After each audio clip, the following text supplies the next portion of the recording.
오늘은 거룩한 전쟁에 계속하면서 죄에 대한 부분을 이야기하려고 합니다. 거룩한 전쟁은 죄 때문에 발생되어졌고 이것은 창세기에서 아담 원형을 통해서 하나님께서 선악과를 먹지 말라라고 하는 명령 속에서부터 시작되었기 때문입니다. 언약 언약을 맺은 후에 사단이 하와에게 선악과를 먹으면 하나님같이 된다는 유혹의 말을 복종함으로써 하나님의 명령을 어기는 죄가 시작되었다는 거죠. 여기서 남의 말을 듣고 순종한다는 건 즉 주종의 관계가 성립되는데 주인과 하인의 관계가 성립된다는 것입니다. 즉 사단의 유혹의 말에 복종하면 결국 사단의 종이 된다는 말과 같습니다. 그래서 하나님께서는 사단과 거룩한 영적 전쟁을 선포하시고 또한 반드시 승리할 것을 언약을 하십니다. 약속을 하시는데 창세기 3장 15절에 원시복음이라고 이야기하는 내가 너로 여자와 원수가 되게 하고 내 후손도 여자의 후손과 원수가 되게 하리니 여자의 후손은 내 머리를 상하게 할 것이요 너는 그의 팔꿈치를 상하게 할 것이라는 것을 통해서 사단의 도발에 의해 시작된 하나님의 거룩한 전쟁을 하나님의 언약을 하시고 반드시 이루시는 과정을 통해 나타나기. 그래서 노아를 통해서 하나님의 은혜가 입혀져야 한다는 것과 또한 아브라함을 통해서 하나님의 백성을 믿음으로 만드신다는 것, 또한 모세와 요수아를 통해서 하나님의 나라의 땅에 들어갈 수 있다는 것, 그리고 또한 다윗을 통해서 하나님의 대리자로서 하나님을 다스릴 수 있다는 것을 통해서 거룩한 정리의 승리도 하나님께 속해 있다는 것을 이야기하고 있습니다. 그러나 아담의 죄 또한 여리고성의 승리 이후에 아이성의 실패를 맛보게 한 아간의 죄 또한 이스라엘의 역사에 있어서 전체적인 죄 때문에 하나님과 인간 사이에 갈라지는 현상과 또한 하나님의 나라에 들어갈 수 없게 된다는 것이죠. 그래서 거룩한 전쟁에서도 패배가 일어나는 것이 죄 때문인데 죄의 개념을 바로 잡는 일이 중요하기 때문에 이 부분을 이야기를 하는 것입니다. 만약 누군가가 우리에게 왜 죄인인가를 묻는다면 무엇이라고 대답할 수 있을까요? 죄의 개념을 히브리어로 하마르티아라는 단어의 어근에서 관역에서 벗어나는 것, 그래서 하나님의 뜻에 벗어나는 것으로 하나님의 법, 하나님의 기준, 하나님의 명령, 하나님의 약속을 어기는 것이다 라는 것이고, 또한 이 법이라는 법은 시대와 상황에 따라서 하나님의 명령이 달라진다는 것입니다. 거룩한 전쟁에서 어떤 거룩한 전쟁에서는 전리품을 다 나에게 바치라고 하는 것도 있고 명령하시기도 하고 어떤 전투에서는 그것을 이스라엘 백성들이 가져라고도 이야기를 하고 있습니다. 그리고 십계명에서는 살인하지 말라라고 하시면서 전쟁터에서는 실질적으로 사람을 죽이기도 하는 살인을 허락하시기도 하죠. 그래서 시대와 상황에 따라서 하나님의 명령은 달라진다는 것입니다. 그래서 오늘날에는 하나님의 명령은 하나님의 사랑, 이웃 사랑으로 이야기하고 있습니다. 그래서 단지 죄의 정의를 대충 나쁜 짓을 하지 않는 것, 성경에서 하지 말라는 것을 하는 것, 선악과 선악과를 먹지 말라라는 말씀을 어기는 것으로 단순하게 알고 있다면 우리는 회개 기도할 때 분명히 다른 사람들보다 나쁜 짓을 하지 않았을 때 회개를 하지 않거나 아니면 회개 기도 시간에 이 시간을 채우기 위해서 억지로 짜내는 듯한 기도의 제목을 할 수밖에 없다는 것이죠. 아니면 아담의 불순종으로 인한 원죄는 그냥 강단에서 이야기하거나 아니면 신학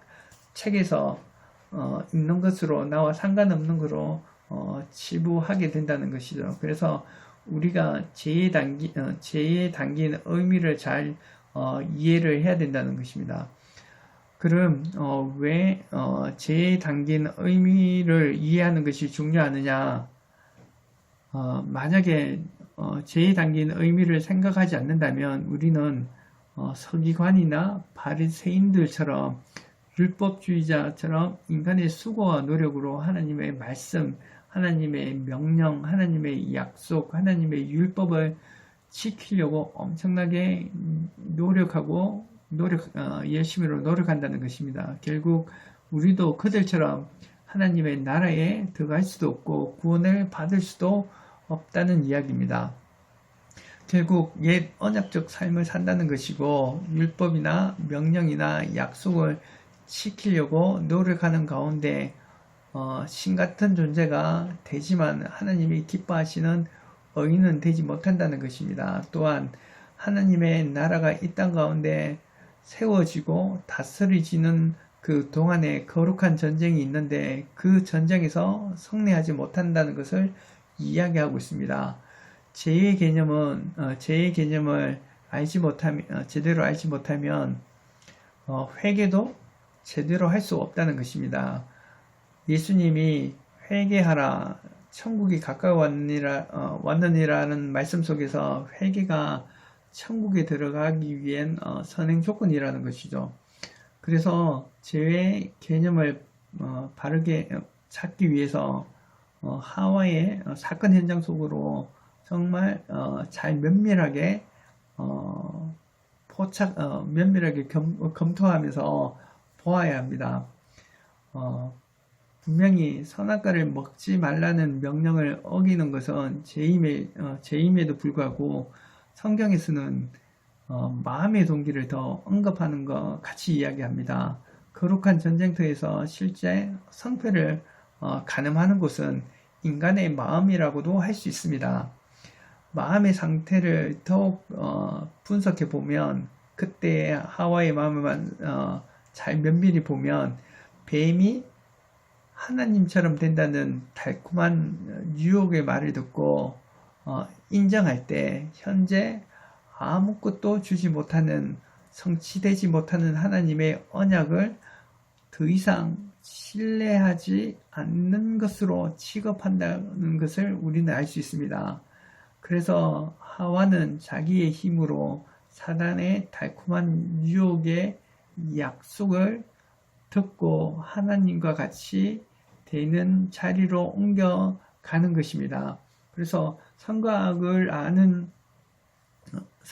악을 아는 지식으로 하와의 선택의 결과로 하와의 힘으로 내가 하나님처럼 되고 싶어서 결국은 선악과를 먹게 된다는 것이죠.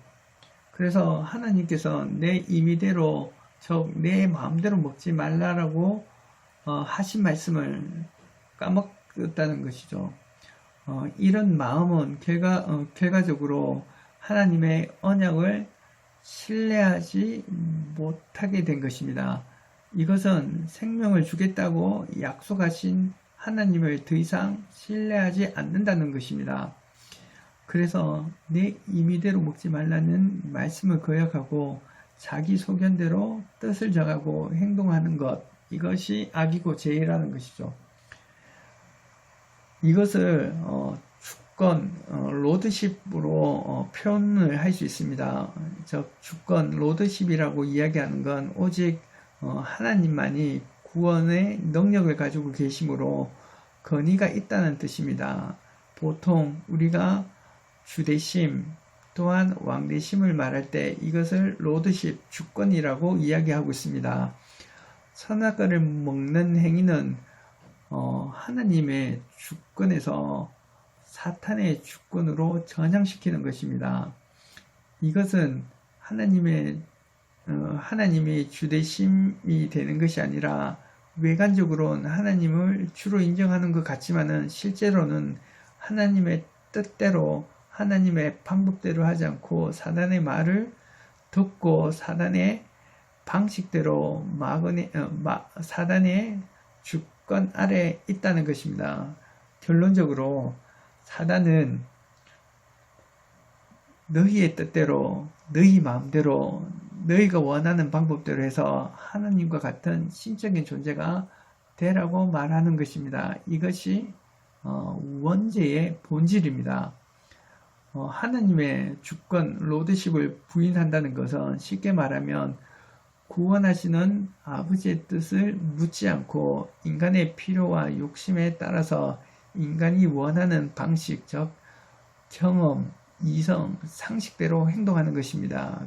그리고 하나님처럼 우뚝 서기를 원한다는 것입니다. 그리고 우뚝 서면 속으로 자기 자랑을 하고 싶어 한다는 것이죠. 이로써 구원을 베푸시는 언약의 하나님을 부인하는 것이고 생명을 주시는 하나님 아버지를 부인하는 것이고 다스리시는 왕을 부인하는 것이라는 것을 우리는 알아야 됩니다. 성경은 하나님은 신실하시다고 이야기합니다. 신실하시다는 것은 약속하시고 반드시 지키시기 위해서 열심과 성실이 다 한다는 것을 말하고 있습니다.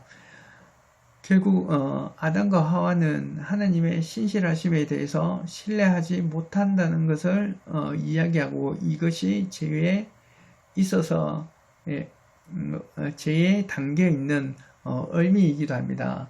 그래서 죄는 언약이나 거룩한 전쟁에 있어서 중요한 요소이자 밀접한 관계가 있습니다. 죄에 담긴 의미 속에서 하나님이 언약을 하시고 반드시 이루시는 신실한 여호와이심을 신뢰하지 않는 것이 죄라는 것이죠. 또한 하나님의 거룩한 전쟁에서 성패에 있어서 인간의 죄로 발생된다는 것이죠. 그래서 죄에 담긴 의미는 결국 하나님을 신뢰하지 않는 것, 또 하나님의 언약을 거짓말로 여긴다는 것이죠. 그래서 우리가 성경에서 하나님을 힘써 알라라는 말씀, 즉 여호와를 아는 지식을 통해서 하나님의 속성을 알고 하나님의 뜻을 이해할 수 있다는 것이죠. 죄로 인해서 하나님의 언약이 깨어질 수밖에 없다는 것입니다. 천지를 만든 창조주 하나님과 피조물인 인간이 정말 주객이 바뀌는 현상이 죄로 인해서 발생된다는 것입니다. 오늘날 우리의 평상시의 모습을 보면 하나님의 약속을 신뢰하지 않습니다. 하나님이 안식과 평안을 주신다고 말씀하셨지만 우리의 모습을 보면 높은 월급, 높은 학력, 높은 스펙, 더 많은 건강이 우리의 행복과 안식을 보장해 준다라고 생각하고 신뢰하고 있습니다. 솔직히 생각해 보면 돈이 나의 미래를 보장해 준다라고 믿지 않습니까? 아니면 정말 하나님의 말씀이 나의 미래를 보장해 준다고 믿습니까? 돈, 학력, 건강이 나에게 있어서 행복을 주는 것이라고 믿지 않습니까? 정말 하나님의 말씀이, 언약이 나의 행복을 만든다고 주신다고 신뢰하십니까? 우리는 생각해 보면 하나님의 약속을 신뢰한다고는 입으로 고백하지만 실질적으로 신뢰하지 못하는 하와와 같은 존재입니다. 죄는 하나님의 로드십을 주권을 부인이자 사단의 주권을 인정하는 것입니다. 그래서 하나님께서는 제자들에게 성령이 오시면 하는 일에 대해서 하시는 일이 있는데 그것이 죄와 의와 심판에 대해서 책망하신다고 요한복음에서 말하고 있습니다. 책망한다는 말은 표준 세번역을 보면 그가 오시면 죄와 의와 심판에 관한 세상의 그릇된 생각을 꾸짖어 바로 잡아주신다는 것을 말하고 있습니다. 그래서 죄에 대해서 말하는 것은 그들이 나를 믿지 아니함이요 라고 이야기하고 있습니다. 즉 성령이 오시면 죄에 대해서 단순하게 제가 하라 하지 말라는 식이 아니라 그들이 예수를 안 믿는 것이라고 말하고 있습니다. 이는 예수님을 믿지 않는다는 이 말의 의미 속에는 언약의 성취자로서 예수님을 신뢰하지 못한다는 것과 예수님이 예수님의 주권, 하나님의 주권을 인정하지 않는다는 의미가 담겨져 있다는 것입니다. 그래서 그러면 죄에 대한 회개의 정의는 간단하게 이야기할 수 있습니다. 죄의 개념과 반대입니다. 즉 사단의 주권, 로드십을 부인하는 것이자 하나님의 주권을 인정하는 것입니다. 그래서 부모님을 전적으로 신뢰하는 어린아이가 천국에 들어갈 수 있다는 예수님의 말씀이 이런 맥락과 같은 말씀입니다. 하나님의 언약을 믿고 신뢰하면 하나님의 나라에 들어갈 수 있습니다. 또한 탕자가 유산을 달라고 하는 것, 이것은 아버지에 대한 주권의 부인이라고 할 수 있습니다. 다시 돌아오는 건 아버지에 대한 주권, 로드십을 회복하는 행위입니다. 그래서 여기서 회개를 말하는 것입니다. 또한 누가복음 18장에 낙타가 바늘 귀에 들어가는 것이 부자가 하나님의 나라에 들어가는 것보다 쉬우니라라고 이야기하고 있습니다. 그래서 듣는 자들이 이르되 그런즉 누가 그러면 구원을 얻을 수 있습니까? 라고 묻습니다. 그때 예수님의 대답은 무릇 사람이 할 수 없는 것을 하나님은 하실 수 있다라고 이야기하면서 하나님의 나라에 들어가는 것은 결국 인간의 수고와 노력으로 계명을 지킴으로 하나님의 나라에 들어갈 수 있는 것이 아니라 하나님께서 하실 수 있다는 것입니다. 즉 새 언약적인 개념과 같은 것이죠. 옛 언약은 인간의 노력으로 말미암아 하갈을 통해서 이스마엘을 놓는 것과 같이 인간의 노력으로 하나님의 후손을 얻을 수 없는 것 같이, 그러나 사라를 통해서 이삭이 놓는 하나님의 후손이 되어지는 것을 통해서 하나님의 언약이 이루어진다는 것, 하나님께서 잉타할 수 없는 사라를 통해서 그 언약을 이루신다는 것을 통해서 와 같이 볼 수 있다는 것이죠. 그래서 우리는 하나님 오늘날에도 엄침한 사망의 골짜기를 다닐지라도 해를 두려워하지 않는 것은 하나님이 나와 함께 계심이라는 이 찬양의 가사처럼 시편의 말씀처럼 하나님은 영원히 우리와 함께 하심을 약속하셨습니다. 그래서 그것을 믿고 신앙생활을 해야 되는 것입니다. 임마누엘 하나님이 오늘도 우리와 동행하시고 우리의 주인 되셔서 하나님의 주권을 인정할 때 하나님의 나라의 삶을 살아갈 수 있다는 것입니다. 우리가 이것을 잊어버리는 순간에 죄가 시작이 되고 사단의 로드십이 우리 안에 주장되어진다는 것입니다. 그래서 우리는 말씀과 기도로 성령의 인도함을 받아야 되고 하나님의 로드십을 인정해야 된다는 것입니다. 오직 하나님만이 할 수 있다는 것을 인정해야 된다는 것입니다. 그래서 마치 어린 아이들이 부모님의 말씀을 듣는 것처럼 우리가 아버지 앞에 순종하는 것은 아버지의 주권을 인정하는 것입니다. 만약에 아버지의 주권을 인정하지 않는다는 건 결국 아버지의 말을 순종하지 않는다는 것입니다. 그래서 우리가 날마다 산 가운데 우리의 말씀과 기도로 성령의 인도함을 받아서 우리가 하나님의 자녀의 삶을 살아야 된다는 이야기입니다. 이상입니다.